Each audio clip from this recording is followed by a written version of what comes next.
भगवान ने अनंत कृपा करी।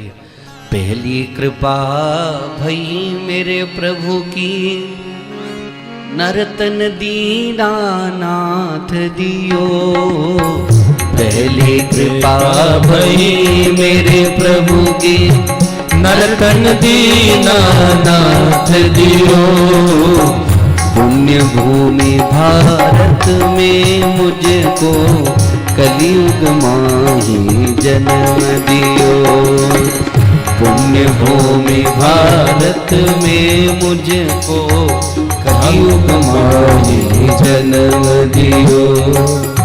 पहली कृपा भई मेरे प्रभु की, पहली कृपा भई मेरे प्रभु की, नरतन दीनानाथ दियो। नरतन दीनानाथ दियो।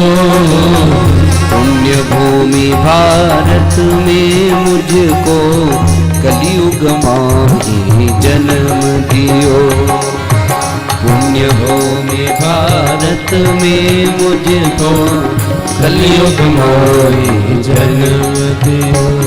यह पहली कृपा है। और तुझी कृपा करी करुणामय, तुझी कृपा करी करुणामय, धर्म सनातन पंथ दियो।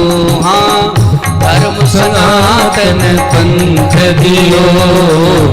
वेद पुराण भागवत गीता, रामचरित सो ग्रंथ दियो।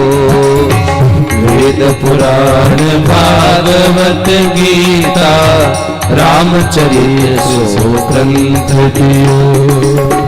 पहली कृपा भई मेरे प्रभु की, पहली कृपा भई मेरे प्रभु की, नरतन दीनानाथ दियो। हाँ, नरतन दीनानाथ दियो। पुण्य भूमि भारत में मुझको कलियुग माही जन्म दियो। अरे पुण्य भूमि भारत में मुझको कलियुग माही जन्म दियो। तीजी कृपा करी मेरे स्वामी, तीजी कृपा करी मेरे स्वामी, जग सो सदा वियोग दियो। हाँ, जग सो सदा वियोग दियो। जागृत करी रुचि सत्संग की, संत मिलन को योग दियो। जागृत करी रुचि सत्संग की, संत मिलन को योग दियो। संत मिलन को योग दियो। संत मिलन को योग दियो। तीजी कृपा करी मेरे स्वामी, जग सो सदा वियोग दियो। संसार को दोनों हाथों पैरों से पकड़ना चाहते हैं, पर फिर भी वो छूटता जा रहा, हटता ही जा। जागृत करी रुचि सत्संग की, संत मिलन को योग दियो। संतों से मिलना हो जावे, ऐसा लगता सब कुछ मिलना हो गया। चौथी कृपा करी मेरे दाता, सुमिरन को हरि नाम दियो। हाँ, सुमिरन को हरि नाम दियो। जन्म मरण मिट जावे ऐसो, सब साधन को धाम दियो। जन्म मरण मिट जावे सो, सब साधन को धाम दियो। पंचम कृपा करी परमेश्वर, धर नर तन अवतार लियो। हाँ, धर नर तन अवतार लियो। कर लीला उपदेश बता कर, बहुत बड़ो उपकार कियो। कर लीला उपदेश बता कर, बहुत बड़ो उपकार कियो। सके न बरनन शेष शारदा, कृपा तुम्हारी है घनश्याम।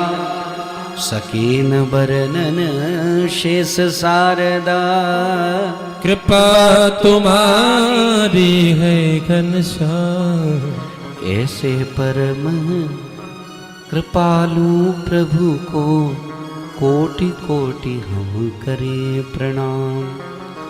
ऐसे परम कृपालु प्रभु को कोटि कोटि करे प्रणाम। भगवान कितनी कृपा करते हैं, पर उस कृपा हम तो समझते ही नहीं है। भगवान कृपा करते तो हम उसको हल्के में लेते हैं, और थोड़ी सी कठिनता आती तो उसको कितना ऐसा लेते हैं, ये देखो कैसे हो गया, ऐसे कैसे हो गया। आपके जीवन में अनुकूलता आई वो हम अच्छे से नहीं बता पाते, पर प्रतिकूलता आई उसका एक एक पाई पाई हिसाब किताब हमारे को याद रहता है। बी टाइम में मारे सके इं हो, फिर बाद में मैंने मारे सके इं हो, बहुत कुछ होने के बाद में भी मार सके इं हो सब कुछ याद रहता है, और जीवन में अनुकूलता ही वो याद नहीं रहती।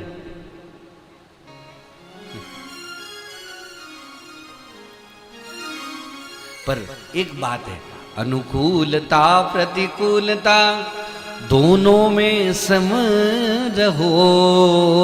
अनुकूलता प्रतिकूलता दोनों में सम रहो।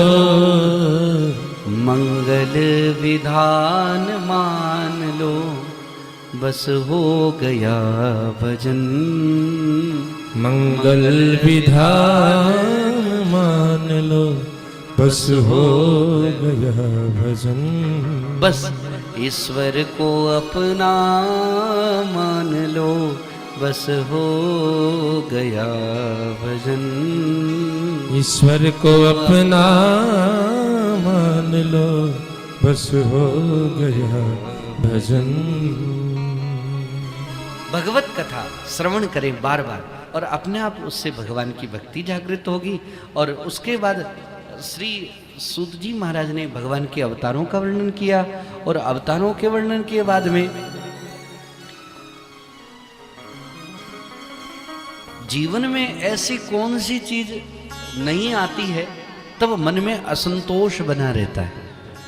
सब कुछ आ जावे, कहावत में कहते हैं गोधन गजधन बाज धन और रतन धन खान, और जब आवे संतोष धन तो सब धन धूरी समान। सबसे पहले धन, आजकल तो सब लोग रुपये वाले को ही धनवान मानते हैं। हमारी भारतीय परंपरा में जिसके पास में गौ माता ज्यादा होती थी उसको धनवान मानते थे।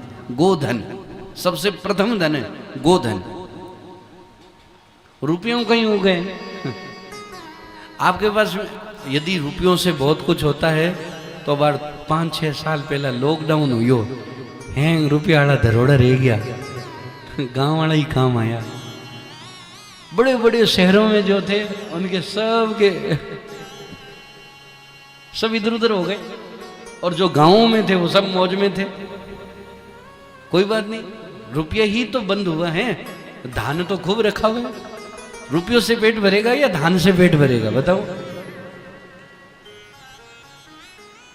और आश्चर्य की बात बताएं, बड़े बड़े नगर वाले लोग भी वापस अपने गांव में आए ढूंढते में। जिनकी हवेलियां सुनी पड़ी थी वो सब आ गए। और एक गांव का नाम नहीं लूंगा, जे किसी को पता चल जावे तो। उस गांव में वो व्यक्ति आए, उनके दादाजी की हवेली। अब वो लोगों से पूछे कि इस नाम से वाले व्यक्ति की हवेली कहाँ है। अब उनको पता ही नहीं, कभी आए ही नहीं। क्यों? शहरों में तो सब कुछ, बाहर निकल ही नहीं सकते, जा ही नहीं सकते। जावे तो जावे कहाँ? गांव में व्यक्ति जंगल जाके आ जावे, बाहर घूम के आ जावे, कभी धोरे पर जाके आ जावे, बाड़े में जाके आ जावे, कहीं घूम के तो आप शहर में कहाँ निकले। तो धान्य ही काम आता है। यदि किसी के पास में गौ माता होती तो वो व्यक्ति भूखा रहेगा। ठाकुर जी गैया चराने जाते ना, भूख लग जाती तो तुरंत गौ माता का दूध पान कर लेते, तो फिर कहाँ भूख लगी। गोधन गजधन, उसके बाद में दूसरे नंबर का हाथी। पहले लोग हाथी रखते थे, गजधन बाजिधन घोड़ा, अश्वपूर्वाम रथ मध्याम हस्तिनाद प्रमोदिनीम। हाथी को क्यों रखा जाता है? दो भाव है। एक, हाथी गणेश जी का स्वरूप है, गजाननम भूत गणादि सेवितम। और एक, यदि श्री सूक्त का आश्रय लेकर के मैं कहूं तो हाथी की आवाज लक्ष्मी जी को बहुत प्रिय लगती है। हस्तिनाद प्रमोदिनीम, हाथी जहां चिंगाड़े नाद करे लक्ष्मी वहां दौड़ते हुए आती है। इसलिए पुराने लोग हाथी रखा करते थे। और ऐसे ही गोधन गज बाजिधन अश्वधन का भी यही है कि अश्वपूर्वाम रथ मध्याम, अश्व के रथ पर विराजमान लक्ष्मी जी, उसका भी बात। पर ये सारे धन खूब होवे पर मन में संतोष न होवे तो धन किस काम का? तो हमारे जीवन में बहुत सारे साधन है, साधनाएं, सिद्धि है, पर भगवान का भजन नहीं है तो संतोष नहीं आता। तो इसका उदाहरण कैसे दे रहे हैं?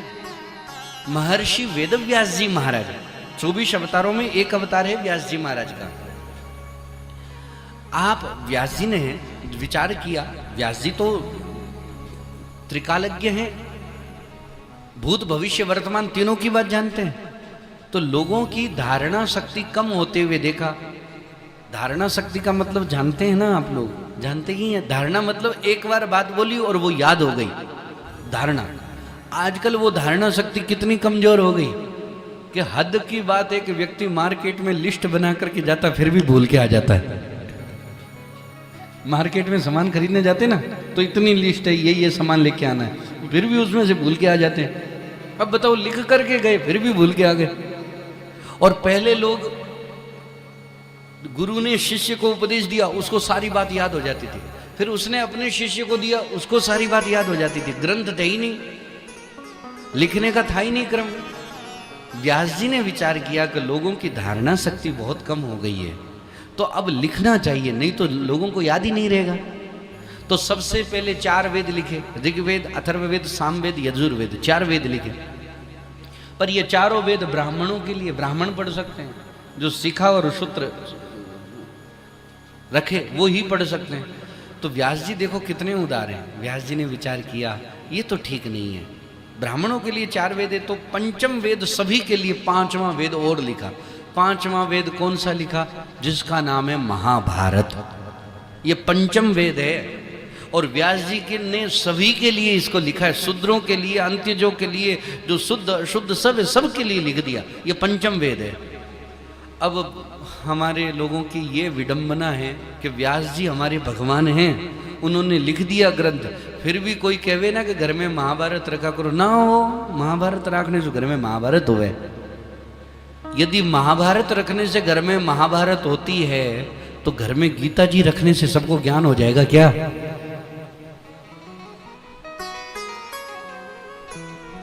और ज्ञान हो जाएगा तो सब घर घर में गीता जी रख ही लो। चलो वैसा नहीं तो ऐसा ही सही, इनली नहीं तो बिल्ली और की।